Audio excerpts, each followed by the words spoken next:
si vale la psicología cristiana, si existe la psicología cristiana.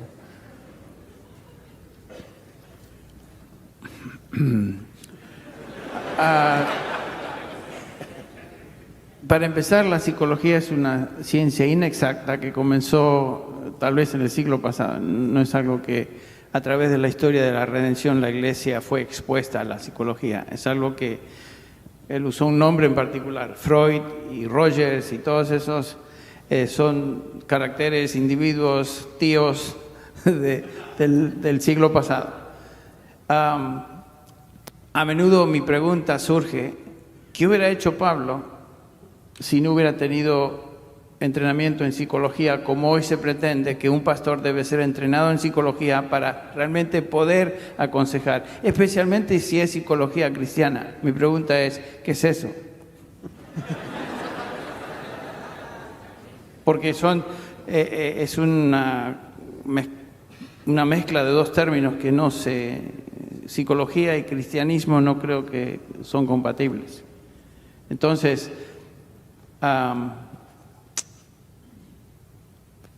la pregunta fue que si existe la psicología cristiana. Bueno, yo me atrevo a decir que no, definitivamente no existe. Amén.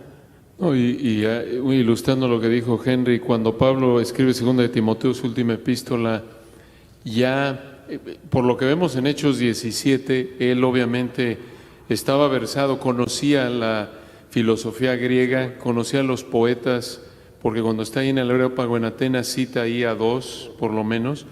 Él conocía ya en la época de Pablo, cuando escribe 2 de Timoteo, ya había pasado la época dorada de Grecia, Sócrates, Platón, Aristóteles, lo que para nosotros sería, digamos, esos habrían sido sus psicólogos, sus expertos en filosofías e ideologías de conducta humana de ese entonces.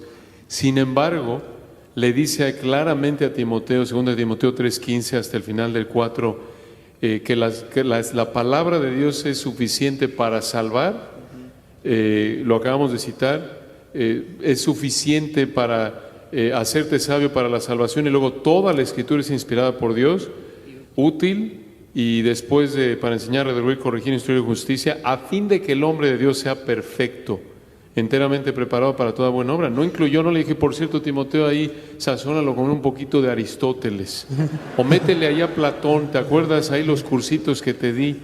No, y se sigue, ese es el contexto, Sagradas Escrituras, toda la Escritura es inspirada, y en el 4:2 predica la palabra. ¿Qué palabra? La que le acaba de decir, las Sagradas Escrituras, la Escritura que es inspirada por Dios, y sigue, porque vendrá tiempo cuando no sufrirán la sana doctrina, la enseñanza clara de predicar la palabra, se desviarán de la verdad.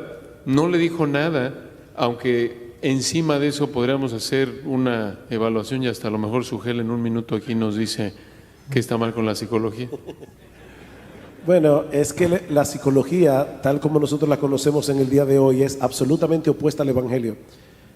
Los psicólogos tratan de resolver el problema que el hombre tiene, pero es que el diagnóstico que dan es errado, porque generalmente le dicen a la persona una de tres cosas: o tu problema tiene que ver con tu pasado, o tu problema tiene que ver con tu circunstancia, o tu problema tiene que ver con tus genes. En otras palabras, tú no eres responsable. Lo primero que hace el Evangelio es hacerte responsable a ti, para que tú seas convicto de pecado y busques en Cristo el perdón y la salvación. Entonces, el enfoque de la psicología parte desde un punto de vista completamente opuesto al Evangelio. El apóstol Pedro dice, y todos nosotros tenemos un bagaje que traemos al Evangelio por causa de nuestro pasado. Eso es real. Pero ¿qué dice el apóstol Pedro?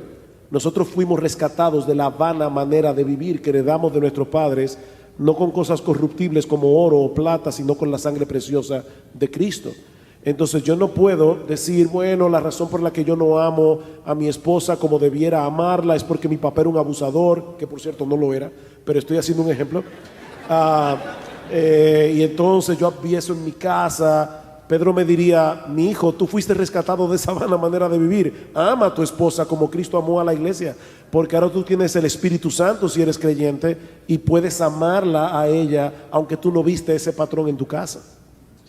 Entonces hay un problema aquí cuando alguien quiere casar la psicología con el evangelio y entonces tomar lo mejor de los dos mundos. Es que son dos mundos que están en dos planetas diferentes.